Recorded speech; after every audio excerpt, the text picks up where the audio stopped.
بسم الله الرحمن الرحیم. سلام علیکم و رحمت الله. انصاف علی هدایت هستم و با برنامه 27 از مهندسی جهل در خدمت شما هستم.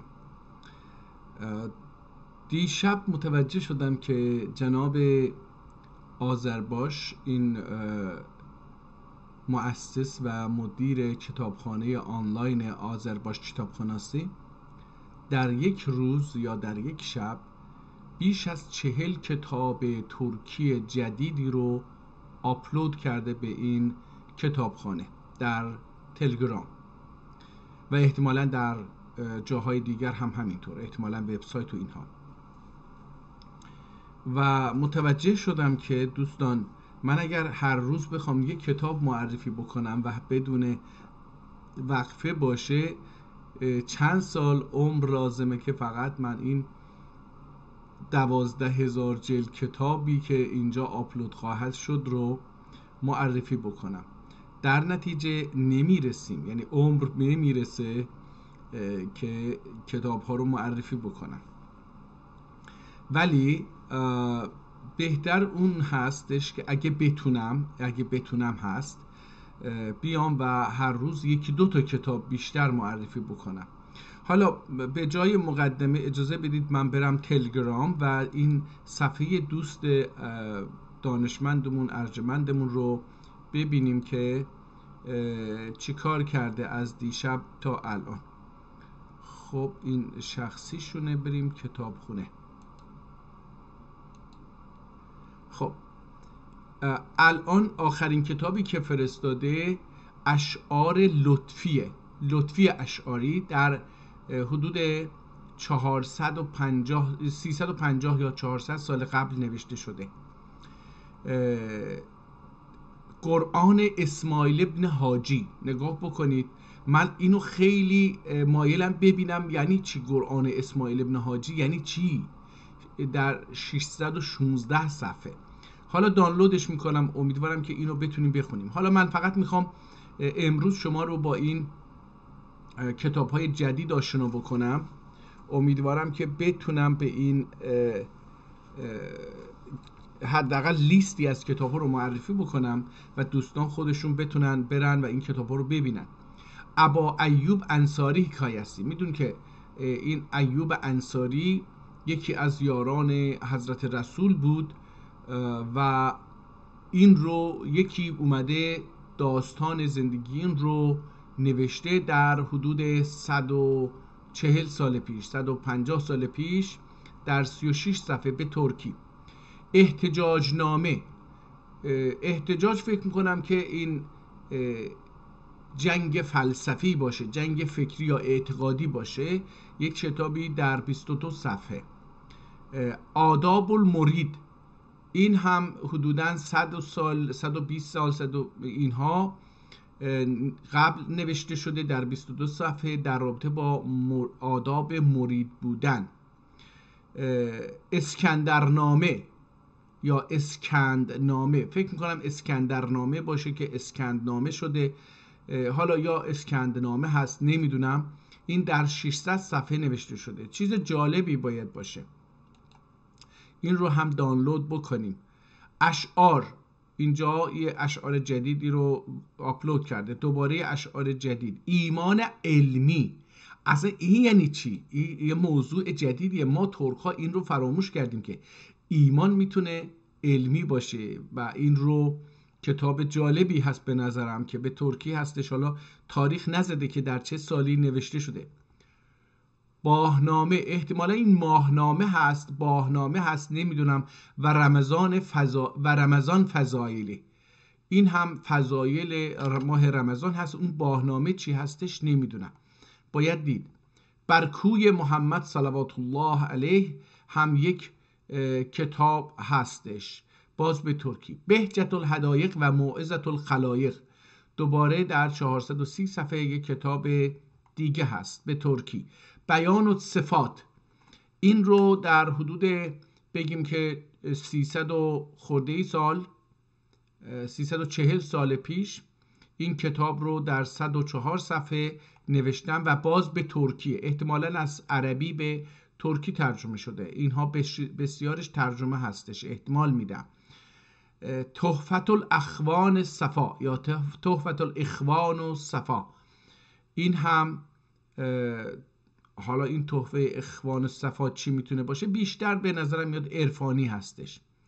تحفه شاهدی دده، اشعار یه آدمی هستش که اسمش بوده شاهدی دده. حالا این تحفه اشعارش رو در 120 صفحه گذاشته، باز ترکی. این کتاب یکی از اون کتاب‌هاییه که خیلی الان باید بدونیم اینو، که ترکی علاوه بر شعر، علاوه بر قرآن، علاوه بر مصالح، ببینید تحفه شاهدی، این دوباره همون شاهدی احتمالا باشه، صور افلاک و استرلاب بو علی صوفی. احتمالا این بو علی نمیدونم کی هست، همون ابو علی سینا هستش یا یکی دیگه هست، ولی اینجا یه صوفی هم گذاشته جلوش. به هر حال یک در مورد صور افلاک، در مورد سماوات، اجرام آسمانی داره صحبت میکنه و استرلاب، یعنی تخصصی، خیلی تخصصی به ترکی داره صحبت میکنه. این رو هم بذاریم دانلود بشه، کتاب تخصصی جالبیه. دیوان جنجوی، میرزا حسن جنجوی دیوانش رو اینجا گذاشته. صلوات نامه، این هم یک کتابیه که در نوحة العشاق منظوم، یه در مورد عشق و عاشقی. عشاق یعنی کسایی که عاشق همدیگرند، هر دو طرف. اینها دوباره این رو به شکل شعر اینجا یک کتاب جدید گذاشته. تحفه وهبی منظوم، دوباره یه وهبی نامی یه تحفه اینجا گذاشته. حالا اینم تذکره عرفا، اینم که مربوط به زندگی نامه عارفان هستش. تسهیل حاجی پاشا طب، این هم در مورد پزشکی، اسمش از تسهیل حاجی بابا در طب هستش. تصوف نامه، شعر اما درباره تصوف هستش. تفسیر المواکب، جالب باید باشه، به خصوص که خیلی کوچک است. کاش آدم بتونه اینها رو. حالا این کتاب خیلی مهمه، در سال 983 نوشته شده، در مورد تقویم ترکی هستش، 114 صفحه. این رو هم بذاریم دانلود بشه اینجا یکی دیگه هستش، تقویم در 44 صفحه. این تمهید علم کلام رو یه مقدار دیروز یک کتابی رو قبلا، یکی دو تا کتاب رو معرفی کرده بودیم، امروز یکی دیگر رو دانلود بکنیم. حضرت ابولفا مناقب و زندگی نامه، یا در هر حال عقاید و اعتقادات ابولغا رو اینجا میتونیم ببینیم. این هم جالبه برای اینکه با یه متفکر، حالا عرفانی باشه یا هر چیزی، در یک زمینی چیز هست، این هم جالب خواهد بود که آشنا بشیم. حقیقت روح، حالا در مورد روح یک کتاب نوشتن در 450 سال پیش در 150 صفحه. اینم کتاب جالبی میتونه باشه، حالا یه تئوری دیگه، یه فرض خیلی چیز هست. تاریخ طبری رو که دیگه تواریخ طبری رو خیلی باهاش آشنا هستیم اسمشو. این هم از اون. اینجا خطبه نکاح، احتمالا به ترکی لغتler سنی فقیهlerin fetvası، لغت ها رو جمع کرده ولی بر اساس تخصص، یعنی نیومده تمامی لغت رو جمع کنه، احتمالا بر اساس فتواهایی که روحانیون سنی دادن اومده لغت‌های اونها رو به ترکی نوشته. در 400 سال پیش در 762 صفحه. جالب خواهد بود با این کتاب هم آشنا بشیم. داستان شهید کربلا، و این هم دوباره یک کتابی است به ترکی، احتمالاً در مورد اون مسئله. یعنی می‌بینید درة العقاید فی ابطال عقاید الفواسد، کتابی هستش در مورد بطلان عقاید فاسد. این خودش هم اسمش از درة العقاید، یعنی درر در درها، مرواریدهای عقاید. این هم در 88 صفحه نوشته شده. به احتمال بسیار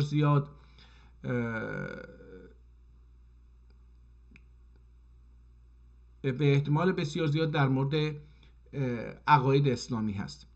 دعای قدح یا قدح، نمیدونم اینو چجوری باید خوند، این هم در 1261 قمری در 32 صفحه به ترکی برگردانده شده. دعا و رساله دعالر رسالسی، این هم رساله مجموعه دعاها. دیوان ثابت رو هم میبینیم اینجا که یک شعر هستش. دیوان حضرت فضولی رو هم اینجا میبینیم که در 1223 قمری به ترکی نوشته شده توسط یک دیوان روحی بغدادی. این هم یک شعر دیگری است به ترکی. سلطان حسین بایگارا دیوانی، این هم در حدود میتونم بگم که 600 سال پیش، حدود 600 سال پیش دیوان حسین بایگارا، سلطان حسین بایگارا نوشته شده. این هم جزو کتاب‌های بسیار مهم هستش. دیوان مصری، این هم دوباره شعره. اینها که دیوان هستن احتمالا ببینید این ربع دایره هندسه، این هم کتاب جالبی خواهد بود که دوباره دارم دانلود میکنم. ایمان، رساله ایمان، یک کتابی درباره ایمان چیست. جالب خواهد بود که یه تعریف جدیدی از ایمان داشته باشیم. رساله جیب، وتر و زاویه و درجه، دوباره اینجا یک کتابی در رابطه با، من جیب رو که حالا میگم اینا اصطلاحات ریاضی فیزیک و اینا هستش، من آشنا نیستم. وتر و زاویه و درجه نشون میده که در رابطه با هندسه باید باشه. حالا این رو هم دانلود کردیم. دیوان فاضل رو هم اینجا دیدیم. دیوان گلشن راز یا گلشنی رو هم دیدیم. رساله حضرت مصری، دوباره این رو هم دیدیم. رساله قواعد حساب، نگاه بکنید، این رو هم دانلود دارم میکنم. دوباره رساله لروار هستش اینجا. رساله مستمع به اعلام العباد، اعلام البلاد، اینجا هم فکر میکنم که بیشتر به اینها رو دانلود کرده بودیم قبلا. روزنامه جدید مرغوبه، قبلا اینو دانلود کردیم، درسته؟ حالا باز شد، بذارید ببینیم این قبلی رو هم که گفتیم، این دوتا رو امروز اگه بتونیم، این هم دانلود کردیم. بله، حالا اینجا اینها رو با اجازه شما این دوتا کتاب رو امروز زدیم، باز شد شانسمون، یا شانس و یا اقبال. اول این روزنامه جدید بخونیم ببینیم چی هست. این کتاب رو در 1232 در 28 صفحه نوشتن. فکر میکنم یه چیزی در اینو فکر میکنم خوندیم قبلا، یه چیزی به نظرم این آشنا اومد متنش. نه اون نیست. اینجا که حالا خب دوستان دقت بفرمایید، الان واتساپ و اینستاگرام نمیتونید متن کتاب رو ببینید. اگر مایل باشید متن کتاب رو ببینید لطفا مراجعه بکنید به الان لایوی که داره از یوتیوب پخش میشه، همین انصاف علیه هدایت رو اونجا میتونید سرچ بکنید و لایو، یا برید تو بخش لایو اونجا دوباره سرچ بکنید این رو ببینید. من حالا این کتاب ببینیم چی هست. شماره‌ای که برای این کتاب گذاشتن 466 هست. هازا روزنامه جدید، اینجاش خونده نمیتونه بشه، یه ذره بزرگترش بکنیم ببینیم که میتونیم این خط‌ها رو بخونیم. الان شما 2 صفحه رو میبینید. من میبینی که همین الان باز کردم، نمیدونم قضیه چیه. ببینیم که این به چه زبانی نوشته شده. فارسا که میگن ترک ها و به ما اینجوری شستشوی مغزی کردن، ترک ها کتاب نداشتن در تاریخ. حالا ببینیم، و زبان رسمی ترک ها فارسی بوده و فارس شدن. جالب اینجاست، یعنی اول ترک شدن، یعنی اول فارس بودیم بعد ترک شدیم. حالا این کتاب ها به ما میگه که آقا اینا همش چرندیاتی که در ایران دارن میبافن برای شستشوی مغزی و برای ساختن ایرانی بر اساس فارسی و پانفارسیسم. هازا روزنامه جدیده حالا این چی هست نمیدونم. باعث تحریر کلمات بودور که مرحوم درویش طالب صاحب فن نجوم حضرتلerinden بعضی اصحاب به مناسبت شوال سوال و جواب، اینجا من فکر کنم این باید سوال جواب باشه، شوال نیست، سوال و جواب. حالا چرا میگه که این کتاب رو نوشتیم؟ میگه برای اینکه مرحوم درویش طالب صاحب فن، احتمالا درویش طالب بوده، صاحب فن نجوم بوده، یعنی در مورد سیارات و اینها کار میکرده. بعضی اصحاب، بعضی دوستان و یاران به مناسبت سوال و جواب کردند، به مناسبت هایی سوال و جواب هایی را خواستند. مرحوم شیخ و وفا حضرتleri نه منصوب روزنامدن و مشکلاتیندن و فن و معضلاتیندن مزبور درویش talip cenablarından istimal meali makam için bir sual zapt sal daresi zapt sual zapt sal daresi ve şuhuri ve حرف. اینجا من اینو یک شنبه میخونم، یک شنبه و تبدیل و تغییری üçün قاعده یسیر بülmek mümkün نه ki دستورالعمل ola diğer sual ve istifsar olunduğunda اخوان محب العرفان به طریق الاستفاده امر عالیlerine اتباعا سعی بلیغ و جهد بیدریغ ایلر zaman فصاحت tefekkürü sebahat tenbih götürüp bir tertib latifu ya lütfu ber bir tengih zarif vücud malu verüp bir روزنامه جدید اخراج و bir سهل مآخذ دهر شامه نو عروس ایام ازدواج eylemiştir. حالا به خاطر به مسائل مختلفی که اومده اینجا، ایشون اومدن این کتاب رو نوشتن، سوالهایی پرسیدن ازش، ایشون اومده قبلا یکی نوشته بوده، یه طالب نامی، درویش طالب نامی یه چیزهایی رو نوشته بوده، حالا دوباره یکی دیگه از میپرسن و ایشون برای این داره چیز میکنه، جواب میده. حالا کتاب ظاهرا در مورد آسمان و طالع و ایناست، یعنی مثلا آیا ازدواج برای مثلا با این آدم یا با در این روز، اینجوری گفته bir سهل مآخذ دهر شابه یا şame نو عروس ایام ازدواج eylemiştir. مرسوم istimalinde müşekket yok ve belki sehlül istimal faidesini gayet çün idi mucib sual ahbab ile باعث icadın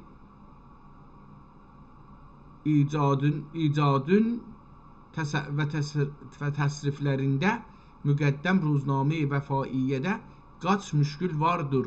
حالا اون در اون روزنامه‌ای که قبلا نوشته شده بود تعدادی مشکل بوده. ایشون اومده، حالا ببینیم چی میگه. من اینجا رو حالا همونطور که بارها عرض کردم دوستان، من نمیخوام کتاب بخونم. در اصل من متاسفانه در زبان ترکی بسیار بی سوادم و این مشکل تنها مشکل من نیست، و این به خاطر اینکه تنها مشکل من نیست و مشکل ده ها میلیون، بیش از 40 میلیون 50 میلیون انسان ترک در ایران هستش نشون میده که این سیستماتیکه. یعنی این بیسوادی به طور سیستماتیک و بر اساس یک هدفهایی به امثال من در این 50 میلیونی که زنده هستن تحمیل شده، این 45-50 میلیون که زنده هستن تحمیل شده. حالا شما فکر بکنید که از زمان قاجار، اواخر قاجار، احمد شاه فرزند، از دوره احمد شاه تا الان، یا حتی از کودتای رضاخان از اول قرن قبلی تا الان، یعنی 104 سال، حدوداً 6 نسل ما، پدران ما، با همین جهل تربیت شدن، با همین جهل زندگی کردن و با همین جهل مردن. پدران ما. چرا که یک سیستمی، یک سیستم جهانی هست و یک سیستم داخلی هست، دست به دست هم دادن که ما ترک ها بی سواد باشیم. متاسفانه در 100 سال گذشته سوادی که ما رفتیم، پول دادیم یا هر کاری کردیم که یاد بگیریم در مدارس و دانشگاه ها، اولا به زبان ما نبود، ثانیاً به زبانی بود که به ما چیزی نمی آموخت. برای اینکه تلاش اونها آموزش ریاضی، مهندسی، پزشکی اینا نبود، هدف اونها آموزش زبان فارسی بود. و متاسفانه که بگم شایدم خوشبختانه، با آنکه 100 سال تلاش کردن زبان فارسی رو به ماها تحمیل بکنند، اما حتی تحصیل کردگان دانشگاهی کرد و ترک و عرب و بلوچ و ترکمن و قشقایی و لر و گیلک و مازنی و تالشی نمیتونن به زبان فارسی مثلا 10 جمله علمی بنویسن به شکل علمی یا بر اساس تحقیقات علمی، یا انشا بنویسن. یه انشای خوب نمیتونن بنویسن. حتی میگم تحصیل کردگان لیسانس و فوق لیسانس. یعنی برای چی؟ برای اینکه تمامی اهداف سیستم آموزشی، سیستم تبلیغاتی، سیستم شستشوی مغزی، سیستم مهندسی جهل بر اساس این بوده که ما زبان فارسی یاد بگیریم و خودمون فارس فرض بکنیم. لذا این کشور در 100 سال گذشته پیشرفتی در زمینه علمی، هندسی، سیاسی، حقوقی، هیچ چیزی نداشته که قابل عرضه باشه. حالا اینور اونور یک ستاری میدرخشه. این به خاطر سیستم نیست دوستان. معمولا 3% جامعه، 6% جامعه نخبه هستن، 3%ش در مسیر مثبت، 3% در مسیر منفی. مثلا دزدها، سارقان حرفه‌ای، اختلاسگران حرفه‌ای، اینها آدم‌های نخبه هستن. اینا میدونن چجوری دزدی بکنن، چجوری اختلاس بکنن که هم سریع باشه هم گرفتار نشن. خب این از نخبگی هم حکایت میکنه، نه اینکه آدم‌های بیهوش و بیعقل نیستن. و 3% اونهایی هستن که ریاضیدان میشن، پزشکای خوبی میشن، مهندسین خوب. اینها به خاطر اون جنبه و جلبه درونی فرد هستش. این از ژنتیک فرد میاد، از گذشته، از پدر و مادر فرد میاد، نه اینکه سیستم اینها رو جوری تربیت کرده که بتونن مثلا نخبه بشن. نه، سیستم اینها رو تربیت نکرد. حالا ما در ایران این 50 میلیون ترک، عرب، بلوچ، در کنار این ترک ها، عرب ها، کرد ها، بلوچ ها، لر ها، گیلک ها، مازنی ها، تالشی ها، ترکمن ها، اینها هم و دیگر ترک هایی که اسمشون رو نبردم، همه بی سواد هستیم. همه تحت مهندسی جهل بودیم و هستیم. لذا نمیتونیم یه کتاب ترکی بخونیم، یه کتاب علمی بخونیم، یه کتاب استاندارد، ترکی استاندارد، ترکی ادبی بخونیم. حالا وقتی هم در تبریز مثلا تو دانشگاه یه درس زبان ترکی میذارن، اولا میگه این زبان ترکی آذری هست، ترکی نیست، زبان آذریه. ثانیا این زبان به لهجه تبریزه. لهجه تبریز استاندارد ترکی نیست، ادبی ترکی نیست. این لهجه تبریز لهجه محلیه، لهجه کوچه بازاره. مثل زبان فارسی که الان استاندارد زبان فارسی لهجه تهرانه، که یکی از اساتید ما در روزنامه نگاری میگفتش که خدا حفظش بکنه اگر زنده هست، اگر فوت کرده خدا رحمتش بکنه، میگفت که زبان فارسی در دوره قاجار، یعنی زبان که الان در تهران هستش به عنوان استاندارد انتخاب شده، زبانیه که ترک‌های قاجار ایجاد کردن. حالا از این بگذاریم، ببینیم که اینجا آیا میتونیم یه چیزی در رابطه با این کتاب یه نویسنده اسمشو پیدا بکنیم، خود نویسنده چه کسی هستش. ببینیم میگه که، حالا من باید عینک بزنم که اینو بهتر ببینم. سؤال احبا ile باعث ایجاد نوع tasarruflarında mukaddeme روزنامه vefaiyyede kaç müşkül vardır. اول مشکلlerin حلینجه میسرdir. حالا ببینید مثلا اینجا مشکلlerin رو نگاه بکنید. من بذارید اینو بزرگش بکنم دوستان. اینو ما فقط ببینید، این مثلا مشکلlerin این نه با 3 نقطه حلینجه. حالا این حلی رو نگاه بکنید، حلینجه یه جوری چسبونده که اگه اینو چیز نکنه میسر ادر آنی بیلدرر اولا، اونو میسر میکنه و اونی بیلدرر یعنی اعلام میکنه. اولا بیلمک استریز کی، ببینید اینجا جمع بسته، استریز، استرم، استرسنیز، استرلر. استریز یعنی ما، استرسنیز، استرلر. استریز کی روزنامه وفاییده sen 8 مشکل vardır. پس در 8 مشکل بوده در اون روزنامه قبلی. حلی lazımdır. حلی lazımdır. 8'i beyle بنای زمانیه حصر olmuştur. این 8 عبارتن چیز؟ اولا هراز رده هزار زده تعبیر سال اولیان معرفت الله. خب هزار هراز، حالا اینجا تخصصی میشه دیگه، باز من نمیتونم مفهوم این هراز هزار رده تعبیر یا تغییر سال اولبان معرف در. حالا نمیدونم مثلا در 1000 سال تغییر میکنه، چه اتفاقی میفته نمیدونم. İkinci ol darede istimal olunan salın ganağı tarihten alınır ani bildirir.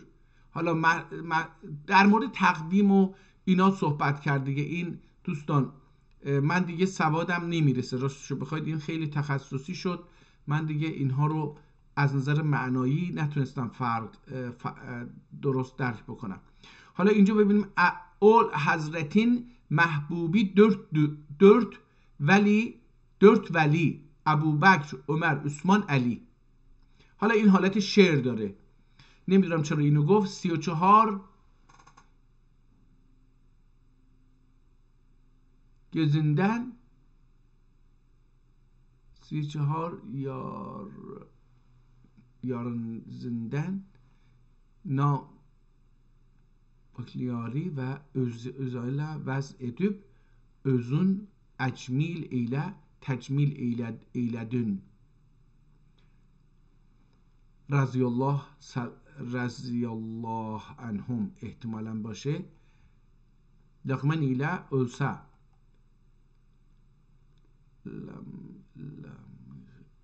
elə ölsə hər bir dövlətinin Haşimi şərifi ilə hər bir dövlətinin Haşimi şərifi ilə sənə zəbt olunur. Bu 14 cədvəli buracıqda zikr eyledin. خب دیگه من نمیتونم بخونم خیلی. حالا ظاهرا اینجا هم مقدمه بوده، حالا این احتمالا مقدمه علم بوده.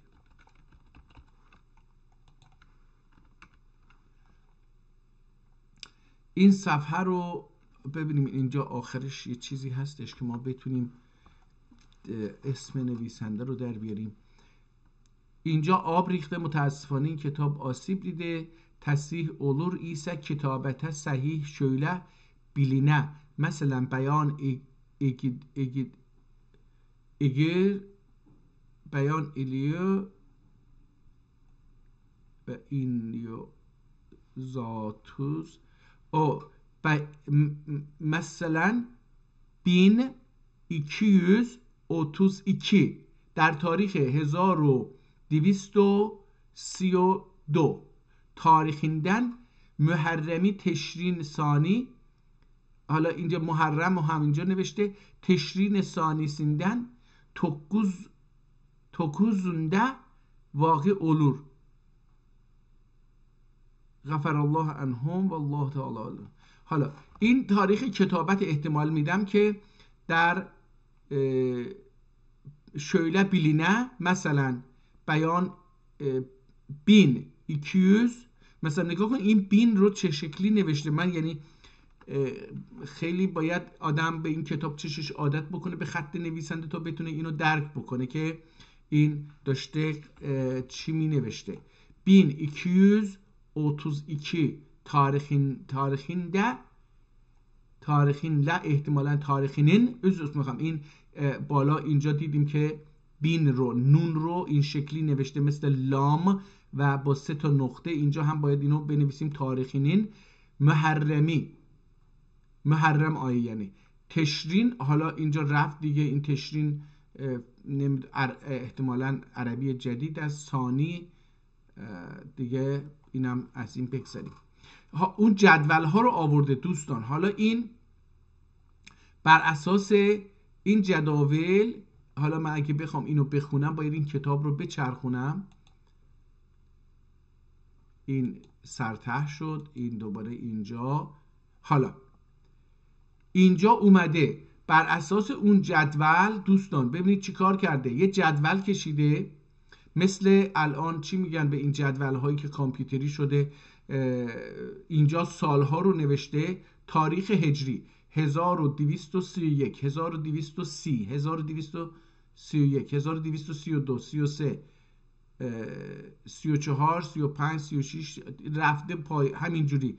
احتمالاً حالا ادامه داره تا اینجا 1048 رو نوشته.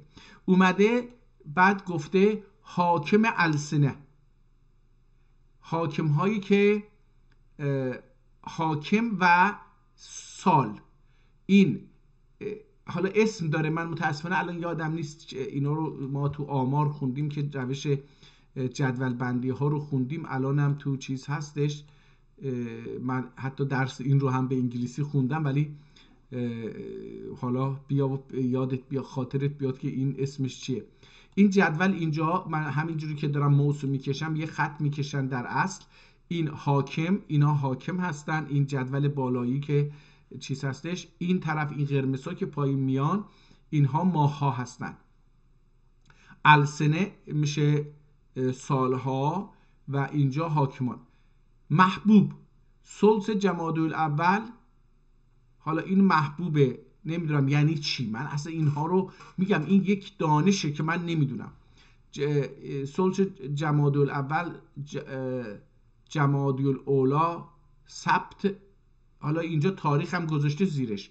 این مثلا سوم هستش یا سیوم هستش، این 25م، این 10م، همینجوری داره میره. این 4م، این 23 جمادی جمادی الاخره دیگه. حالا این اول 4 هفته بود، احتمال میدم اینا هفته هاش بود. 4 15 25 30 فکر میکنم اینجوری.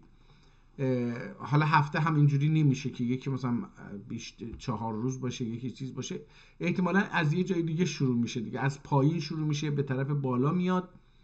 یعنی چون که این مثلا ببینیم آیا در صفحه قبل اینجا 68، حالا بریم ببینیم مثلا من اگه این جداول رو برم پایین تر ببینیم که جدول از چه سالی شروع میشه. احتمالا از سال همون حضرت علی و اینا شروع میشه. مثلا ببینید سال 40 فکر میکنم 40 هجری باشه یا 1040 باشه، نمیدونم. اینجا حمل، سور، حوز یا جوزا، سرطان، اسد، سنبله، اینا دوباره. حالا اینجا هم یه چیزهایی نوشته که من نمیدونم. آخر شتا حکم بلخ، اینم شتا هم احتمال میدم که پاییز باشه یا زمستان باشه، احتمال میدم زمستان باشه شتا، ولی پاییز هم یه نظرم اومد. حالا ببینید به هر حال ابوبکر و عمر و عثمان علی، درجات شمس، ساعات نهار، مواضع قمر. ببینید میگم این یک کار، مثلا اینجا جمعه، شنبه، احد، اثنین، ثلاثا. ببین من الان اینجوری دارم میبینم که این مثلا جمعه رو اینجوری نوشته از 12 میاد تا اینجا، جمعه ها رو اینجوری نوشته. این شنبه است، سبت شنبه است که یهودی ها از یهودی ها گرفته شده احتمال میدم. احد روز همون که میگن یک شنبه، اثنین دوشنبه، ثلاثا سه شنبه، رابعا یا اربعا چهارشنبه، خمس یا خمیس پنج شنبه، جمعه هم که جمعه هست دوباره تکرار میشه. دوباره اینجا سقوط الجمرة فی الغراب. میبینید این کتاب یه چیزیه که من سر در نمیارم، خیلی تخصصیه. ماه ایلول یعنی سپتورس. حالا اینا دیگه بذارید ببینیم میتونیم من اینجا به چه زبانی اینها نوشته شده. میخوام حالا دوباره کتاب رو باید چرخونم برای اینکه اینو بتونم بخونم. اینجوری بود فکر میکنم، بله اینجوری حالا ما این عدد رو اگه چیز بگیریم این کتاب درسته. الان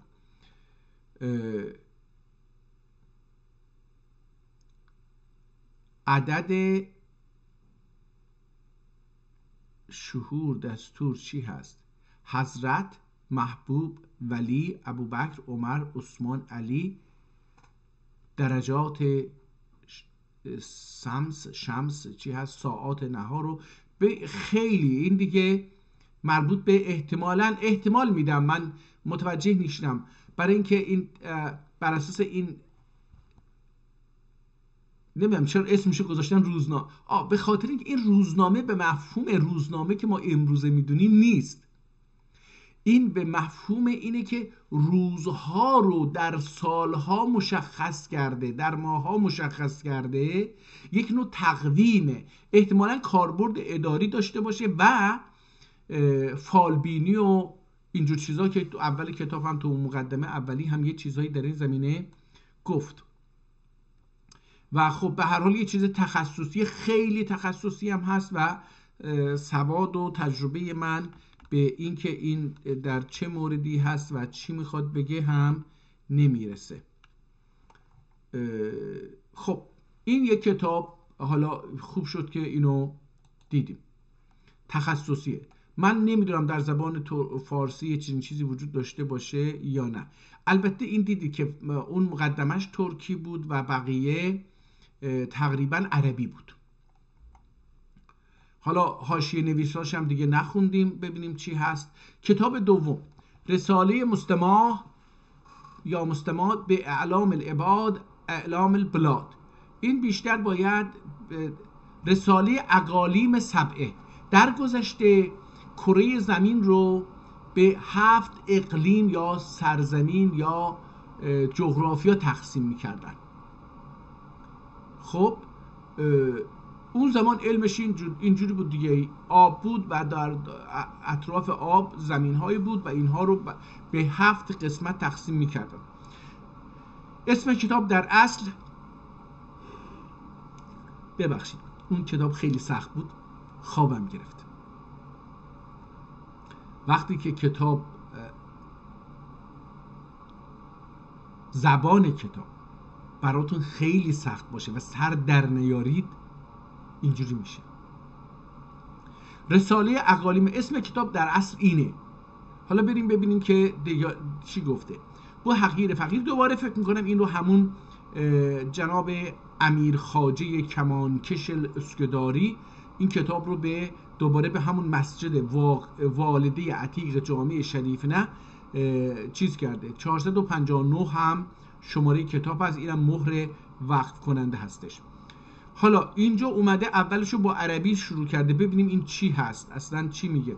هازا رسالتون مسماه به اعلام العباد اعلام البلاد. حالا بالا درسته که اسمشو گفته بود اقالیم سبعه، ولی پایین خودش میگه آقا این کتاب رساله هست، مسما یعنی نامیده شده به اعلام عباد و اعلام بلاد یا اعمال بلاد. هم در رابطه با انسان ها صحبت میکنه، هم در رابطه با سرزمین ها. در حقیقت میخواد جامعه شناسی و جغرافیایی رو یه مقدار توضیح بده. فکر میکنم این هست، نمیگم قطعا. بسم الله الرحمن الرحیم. الحمد لله الذی زین الاقالیم السبعة بالبلاد و امرها به اهل الاسلام من العباد و الصلاة و السلام علی نبینا محمد صاحب القبلتین و امام العباد و علی آله و صحبه الذین هم الاقطاب و الاوتاد الی یوم التناد. خب تا اینجا چیز مهمی که به نظر من بعد از سلام و صلوات بر رسول و اصحاب و اینها بود، میگه که 2 تا چیز برای من خیلی مهم اومد. یکی این که همین میگه که خداوند اقالیم سبعه، اقلیم‌های جغرافیاهای سبعه رو به بلاد سبعه رو زینت داد، به بلاد، به مملکت‌ها، بلدها. الان بلدیه که میگن بر همینه، احتمالاً از همین بلاد یعنی سرزمین میاد. و امرها به اهل اسلام و اونها رو آباد کرد به انسانهای مسلمان، اهل اسلام. حالا دومین چیزی که اینجا مهم بود، این 2 تا، اینجا سومی هم اینه، صاحب قبلتین، حضرت محمد صاحب 2 تا قبله هست. خب و بعد ادباب معارف، احتمالاً ادباب معارف اصحاب لطایف خفی علمیه. که خب حالا دوستان ادباب من دقیقاً نمیدونم اینجا چی معنی میده. ادباب که بابه، احتمالاً اسباب معارف مثلا باشه، ولی این چون ز ننوشته من اینو ادباب یا ارباب، اوکی ارباب معارف، ببخشید حالا شد. ارباب معارف اصحاب لطایفه خفی علمیه، برای صاحبان معارف یعنی آگاهی و لطایف، هنر ظریف، روح ظریف، مخفی نمونه، خفی علمیه. چی؟ خلق ما بیننده اطراف عالمده واقع اولان شهرلرون یا شهرلرون، بله، استانبول شهرنده بعدی و اکا گربی و آنا گربی گاج ایلوک و گاج günlük yol olduğu احیانا بعضی مجالسته söylenmek عادتا اولا gelmiştir. خب اینجا چی میگه؟ میگه که در اطراف عالم واقع شده، شهرهایی هستش، شهرهای عالم واقع شده. یکیش هم شهرین استانبول، شهرنده یعنی یکی هم شهر استانبوله. بعدی و آنا گربی. بعدی یعنی دوری این شهر و آنا گربی و نزدیکی به اون، یعنی به این استانبول گربی، گاچ آیلوک چند ماه است فاصله این شهر با شهرهای دیگر یا دیگر شهرها با این. گاچ آیلوک چند ماه و گاچ یونلوک یا چند روزه یول اولدوغی راه هستش. خب در گذشته پیاده راه میرفتن در اکثر مواقع. کاروان ها درست شتر داشتن، اسب و قاطر و مال و اینا داشتن، ولی ساربان ها پیاده راه میرفتن. در نتیجه یواش میرفت دیگه، انسان پیاده راه میرفت و فرار نمیکرد که راه میرفت. در نتیجه بین شهرها فاصله زیادی بود و ناامن بود. حالا احیانا بعضی مجالس söylenmek adeten olmuş gelmiştir. عادتا این خیلی چی شده که گفتن که بین این شهر با اولان یک ماه و مثلا چند ماه و چند روز هستش. میگه این عادت شده، خیلی طبیعی شده، مردم در مجالس با هم در این رابطه صحبت میکنن. و söylenen اخبارون دخی بعضی صحیح اولدursa da اکثر غیر صحیح دی. میگه در چه که این میگن بین استانبول و فلانجا چند ماه و چند روزه، اگر بعضی هم صحیح باشه، بعضی از این نقل قول ها و خبرها اکثرا غیر صحیحه، یعنی علمی نیست. olduğu معلومdur، یعنی این معلومه که خیلی هاشون درست نیستن. زیرا که بعضی kimse مبالغه قصد edip، بعضی افراد قصد مبالغه دارن. واقع اولان بعدن زیاده ذکر eder، میگه چون قصد میادن از اون فاصله‌ای که هست بین دو تا شهر اونو زیاد میکنن. eder و بعضی دخی بر سبیل تخمین و تقدیر وصف در، و بعضی هم بر اساس تخمین، سبیل بر اساس تخمین و تقدیر خودش قرار میده دیگه. حالا وصف ادر یعنی داره اینو توصیف میکنه. bu sebepten bu از عفو العباد، به خاطر این ضعیفترین بنده خدا و افقرهم و الله و فقیرترین انسان ها به درگاه خداوند، ولی الارشاد و ولی ارشاد، یعنی اون ولی یعنی حاکم دیگه، بگیم اینجوری. ولی الارشاد مصطفی ابن علی الموقتی فی الجامع الخاقانی. حالا اسمش چی هست این ولی الارشاد؟ مصطفی علی پسر علی، موقت فی الجامع الخاقانی السلیمی، این در مسجد خاقانی سلیمی. ادر قصد ایلدم،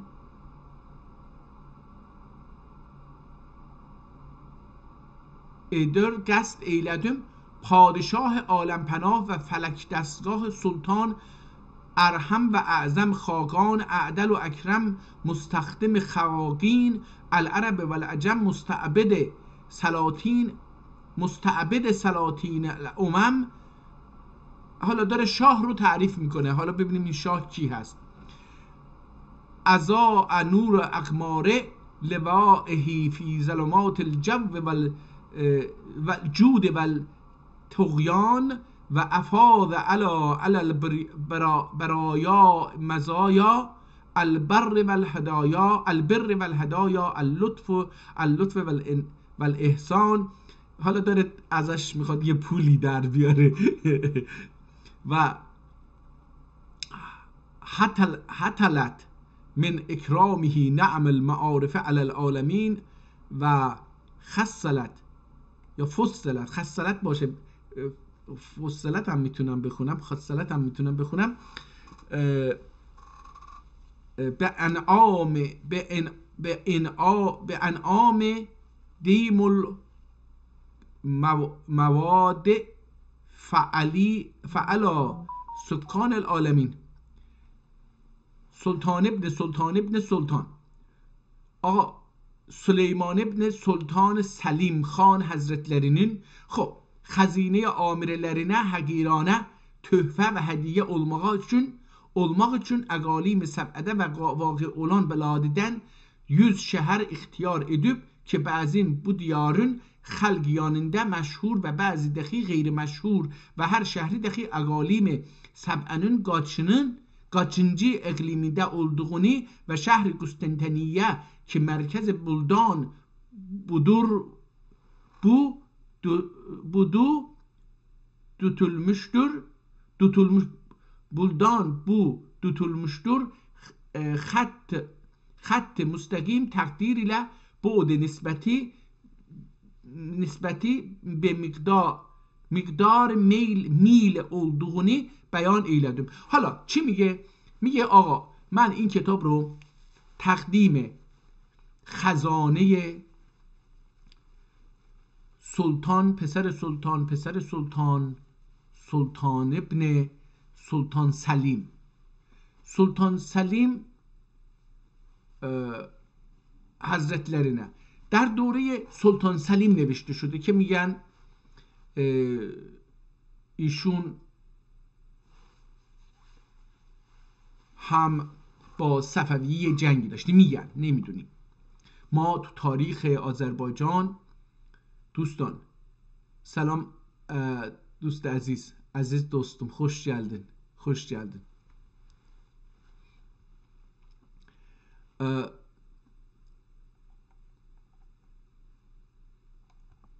ما در آذربایجان از جنگ‌های عثمانی هیچ خاطره‌ای نداریم. از اون که میگن ویران کردن و تخریب کردن و کشتن و قتل عام کردن و یا اینکه صفوی‌ها اومدن ما رو بازم قتل عام کردن و شیعه شدیم، اینو خاطره نداریم. نمیدونم چرا. هیچ خاطره جمعی ذهنی نداریم. خب میگه که حالا چی بود؟ میگه من از این 7 اقلیم، بگیم که 7 قاره، اون زمان فکر میکردم مثلا قاره است، فکر کنیم دیگه، حالا اینجوری 100 تا شهر رو انتخاب کردم که مساحت فاصله اونها رو به میل الان مایل شده دیگه،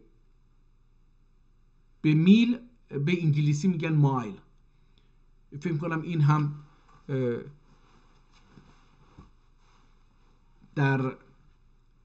از ترکی به این چیز رفته، به این غرب رفته. میگه که من این 100 شهر رو در اقلیم‌های 7 گانه که بعضی هاش رو انسان ها میدونن نامشو، بعضی هاش رو نمیدونن، اینها رو به مرکزیت استانبول. نگاه کن، این خیلی مهمه. مثلا الان که غربی ها خصوصا انگلیسی ها تونستن بر دنیا چیره بشن، دوستان مرکز رو لندن قرار دادن، ولی در اون زمانی که سلطان سلیمان ابن سلطان سلیم، فرزند سلطان سلیمان مشهور، سلطان سلیم و سلطان سلیمان بزرگترین جزو امپراتورهایی بود که میتونست کل اروپا رو هم تسخیر بکنه. حالا اون امپراتور بزرگ در اون دوره مرکز جهان رو ترک‌ها کجا میدونستن؟ مرکزیت جهانی داشت ترک‌ها، از نظر علمی، سیاسی، اقتصادی، حقوقی، اجتماعی، اقتصادی، اینا مرکزیت جهانی داشت. در نتیجه اینجا میاد میگه که استانبول مرکز این جهان هستش و نام قدیمی اون رو هم میاره اینجا، قسطنطنیه.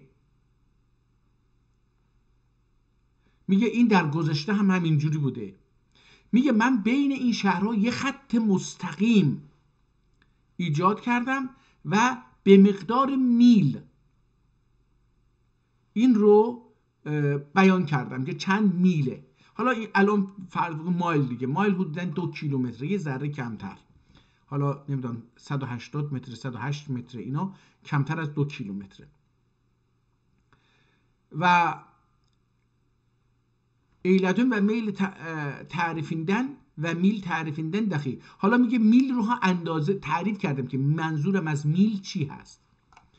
دقیق واقع اولان اصح اقوال و شرع شریفیدن معتبر اولان میل 4000 ذره. حالا میل چقدره آقا؟ میگه اون چیزی که در شرع هم قبول داره و هم واقع هست، هم اصح اقوال در شرع شریفی ده معتبره، زرعه. میگه هر میل 4000 معتبر اولان میل 4000 4000 زرع یک میله که هر زرع da ön طولی bin krem 4 parmak. هر زرع، خود هر زرع هم طولی، اینو من چی بخونم؟ یک دم yeni rem 4 24 parmak enecen dür. یعنی به اندازه، من اینو اینجوری خوندم، هر زر عبارت است از به اندازه 24 عرض 24 انگشت. این 8 تا دوباره 8 تا بذاریم میشه 16 تا، دوباره 8 تا بذاریم میشه 24 تا. میگه به این اندازه یعنی 4 تا انگشت اینجوری بذاریم 3 تا از به این عرض باشه میشه یک زر. ببینید یه اندازه میده. این انگشتان، عرض انگشتان رو میگه 24 parmak enince dur و 3 میل dahi bir فرسخ دور. 3 میل هم یک فرسخه. پس 24 انگشت، عرض 24 انگشت میشه bir زرع،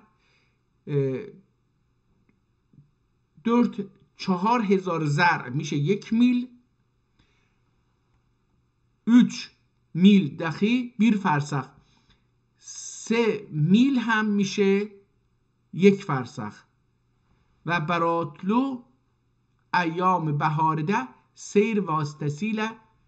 براتلو، برات داشتن، اون کسی برات رو جمع میکنه. براتلو نامه رسان، الان مثلا نامه رسان میگه، اون زمان برات بوده، نامه نمیگفتن. براتلو ایام بهارده، نه زمستان، نه ایام بهارده سیر vasteliyle seyir eylese tahminen bir gündü. Nihayet 28 garip mil ancak kat eder. میگه اگه با یه وسیله حرکت بکنه تخمین زده میشه که در یک روز حداکثر، نهایت یعنی حداکثر 28 garip میل میتونه به نزدیک 28 میل راه بره. ancak قطع eder، به سختی میتونه اینقدر راه رو بره. حالا نگاه کنید، داره درسته که این استاندارد انگشت من با انگشت یکی دیگه فرق میکنه، در نهایت یه مقدار فرق خواهد کرد، ولی یه استانداردی تلاش میکنه بسازه از انگشت. حالا این انگشت مثلا یه آدم قاعدتا مرد خواهد بود، بالغ خواهد بود، اینا استفاده کرده، گفته که این، ببینید داره تلاش میکنه در اندازه‌گیری یه واحد اندازه‌گیری درست بکنه. از انگشت شروع میکنه، از عرض یک انگشت و میرسه به زرع و از زرع میرسه به چی بود؟ از زرع رسید به میل و از میل رسید به چی بود؟ حالا اینجا فرسخ. خب و بعد گفتش که این رو هم چقدر، در چه مدتی میشه طی کرد. حالا این کتاب میبینی که دوستان، این کتاب بر اساس ترکی استاندارد ادبی علمی تخصصی نوشته شده. یعنی این کتاب اولا یه تخصصه در مورد طول، در مورد جغرافیا، در مورد احتمالاً آب و هوا هم این نوشته باشه و داره این رو چیز پس این تخصصیه. از طرف یه علمه، جغرافیا شناسی یه علمه، اینم از این جهت که علمی هستش. و از اون طرف این زبان ترکی رو استاندارد نوشته. چرا گفتیم که وقتی میخوایم در مورد زبان ترکی صحبت بکنیم یا هر زبانی صحبت بکنیم، باید این چیزی که الان شما میبینید اینجا دارید در یوتیوب به طور لایو زنده دارید این برنامه کتاب رو میبینید، متن کتاب رو میبینید، متاسفانه در اینستاگرام و تلگرام نمیبینید. اینها حروفی که ما استانداردش کردیم، ولی این حرف ها خطایی که روی کاغذ کشیدیم، صدا نیستن. ما صدای اونها رو باید روش بذاریم تا بتونیم این صدا رو بخونیم. مثلا عجبا برمق، اینو میتونستیم بارماق هم بخونیم، برمق هم بخونیم، بورماق هم بخونیم. حالا اینو چطوری من برمق خوندم یعنی بارماق خوندیم؟ بر اساس اون صدایی که روی این میذاره. در زبان عربی 8 تا صدا داریم که ما بر اساس اون صداها این خطهایی که روی کاغذ میکشیم رو به صدا در میاریم تا هم خودمون بخونیم بفهمیم، هم دیگران که ما رو میشنون بفهمن. این در عربی ا، ا، او، آ، ای، او ساکن و تشدید هست. در ترکی علاوه بر اینها ما 3 صدای دیگر هم داریم، ü، ı و ö. اینها هم صداهایی هستش که ما اگر روی حروف که خط است، در اصل خطن، حروف خطن، روی اینها نذاریم صدای اینها رو نمیفهمیم. طبیعتاً زمانی که ما با متن ترکی آشنا شدیم، یه مقدار سوادمون بالا رفت، دیگه نیازی با کلمات، ذهنمون با کلمات و صداها آشنا شد، دیگه نیازی نداره. ما از بچگی که ترک زاده میشیم تو خونه با شنیدن صدای پدر و مادرمون و بقیه با این صداها آشنا میشیم. وقتی این حروف رو ببینیم اولش سخته که این مثلا ر بخونیم، رو بخونیم، ری بخونیم اینا، ولی به تدریج که این صداها رو استانداردش بکنیم متوجه میشیم که چی به چی هستش. خب این کتاب بر اساس اینها نوشته شده. شما میبینید که این کتاب رو صداها رو روش گذاشته، ولی از بیش از اون 8 صدای عربی رو نذاشته دیگه، چون که الفبای ترکی عربی، قبلا گفتم چرا من به این میگم ترکی عربی، بر اساس کتابی که 1000 سال پیش نوشته شده و اونجا دیدیم که حروف عربی خیلی ساده، بدون دندانه، بدون نقطه و تقریبا اغلبشون شبیه هم هستن.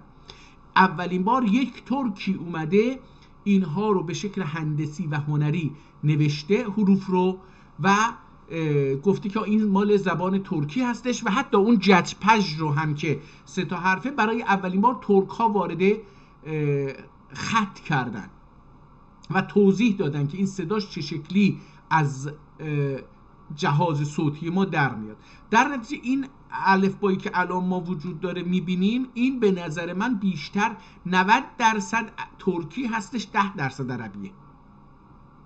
خب حالا این کتاب بر اساس اون نوشته شده، اما باز هم چون شریعت اسلام و دین اسلام بر ذهن ترک مسلمان غالبیت داشته، در نتیجه برای اون صداهای سگانه دیگر علائمی رو اختراع نکرده تا بیشتر به مقدسات که دین و اسلام و قرآن مقدس بوده به اون نزدیک بشه، خودشو نزدیک بکنه.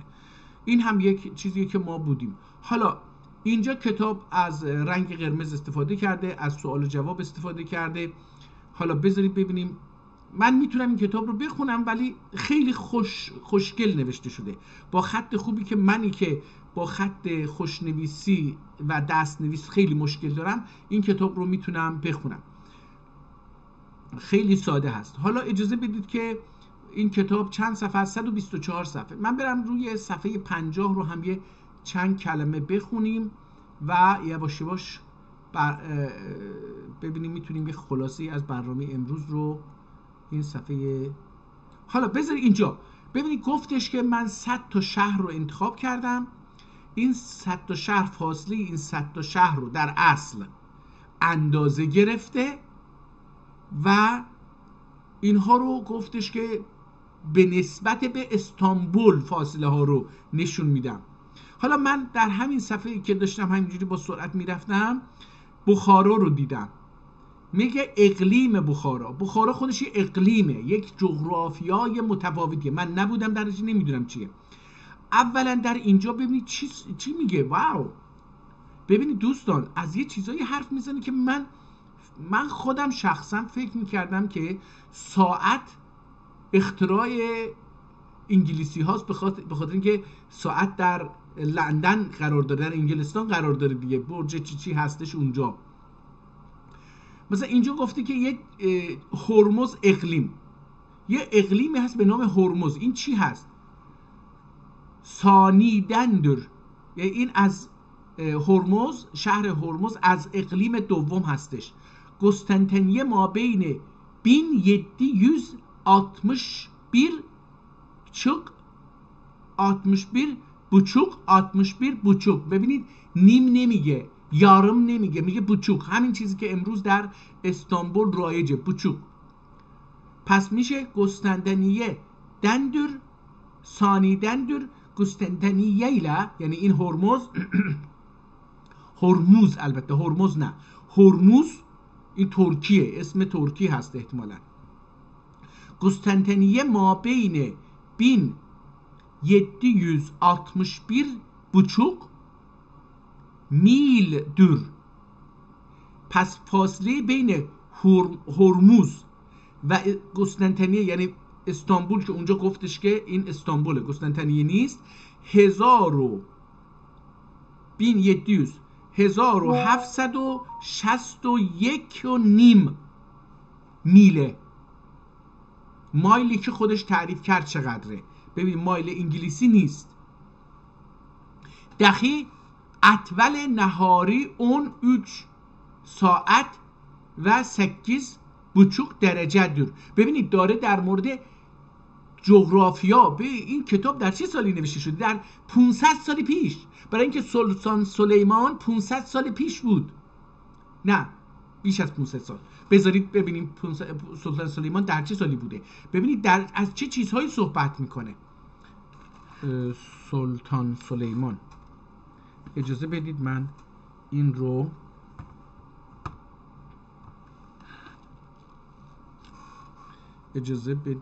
رو بنویسیم که سلطان سلیمان رو پیدا بکنیم.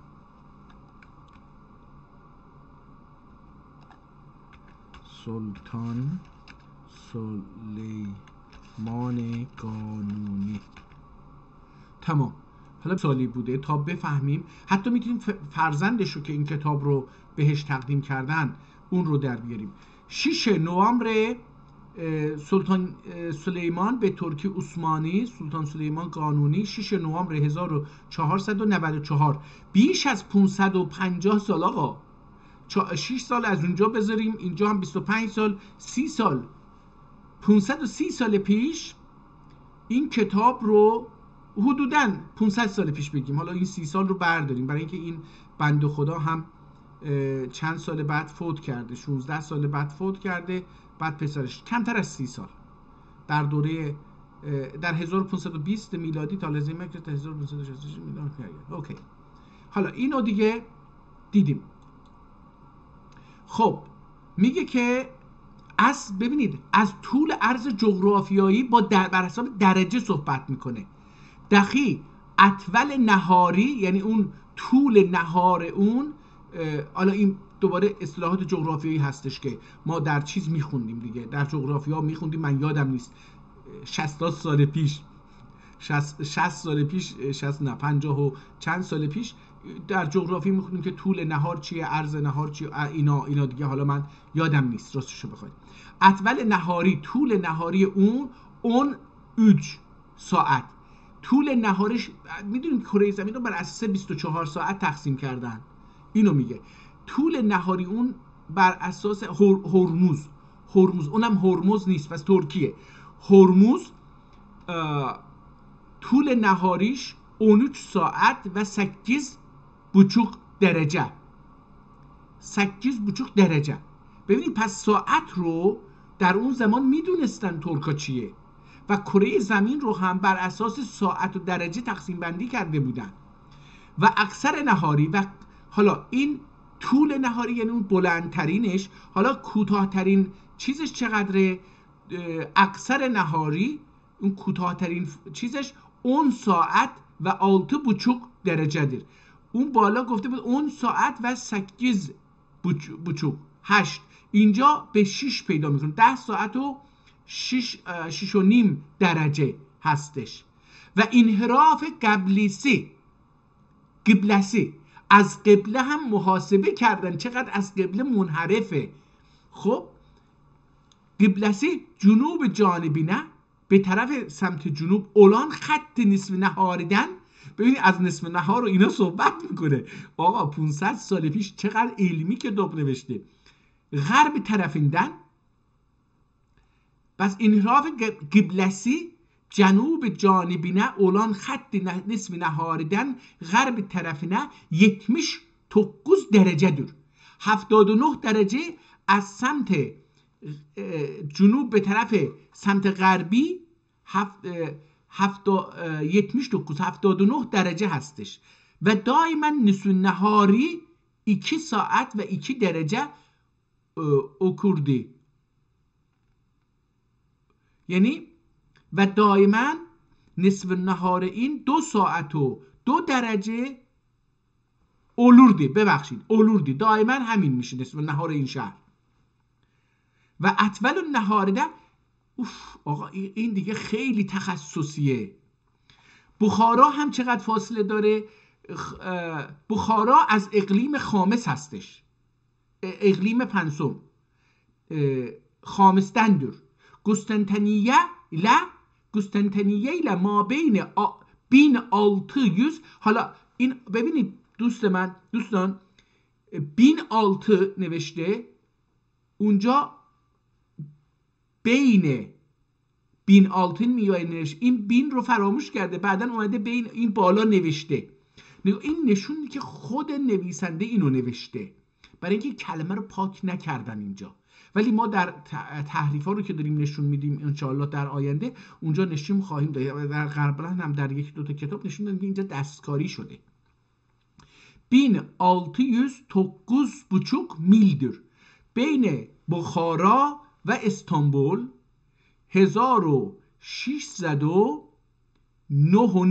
میل هستش. ببین اومدن این شهرها رو اندازه گرفتن.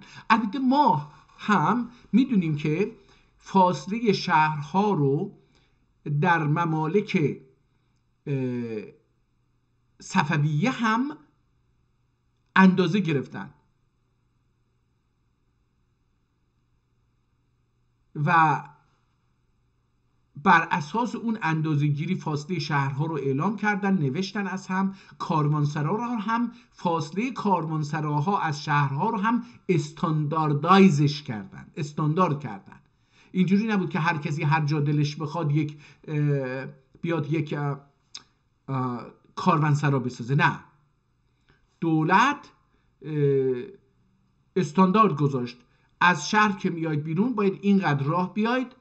مثلا اینجا گفتش که یک روز چقدر میله، اینقدر میل باید بیاید و اونجا چیز بشید. گفتیم که این میل هم، کلمه میل و این اندازه‌گیری هم ظاهرا از ترک‌ها رفته به انگلیسینا. حالا سمرقند چقدر بوده؟ خود سمرقند هم جزو اقلیم پنجم هستش. قسطنطنیه و نگاه کن اینجا سمرقند رو با حروفش رو هم عدد گذاری کرده، یعنی بخارا رو هم عدد گذاری کرده. من اصلا نمیدونستم. نگاه کنید اینجا، یعنی نمیدونم، این یه علمیه که روی اعداد روی حروف یه عددهایی رو میذارن جمع میکنن یه چیزی میشه دیگه. حالا مثلا الان من گاهن تو این اینستاگرام میبینم که خانم ها آقایون میان جمع میکنن عدد نمیدونم شانس شما رو در میارن از این حرفا که دیگه من نمیدونم چقدر میشه بشه اعتماد کرد. درچه علاقه دارم که بدونم چیه، گاهن گوش میکنم ببینم چی میگن. ولی ما بین حالا بین سمرقند و استانبول چقدر هست؟ ما بین سمرقند ile ما بین 1682 میلیدür. 1682 میل هستش از استانبول تا اونجا. حالا دقت بکنید دوستان، اینجا سکسن نوشت. 500 سال پیش سکسن میگفتن، ما الان 80 میگیم. این درست نیست. چرا؟ برای اینکه ما فارسیزه شدیم تو این 100 سال اخیر.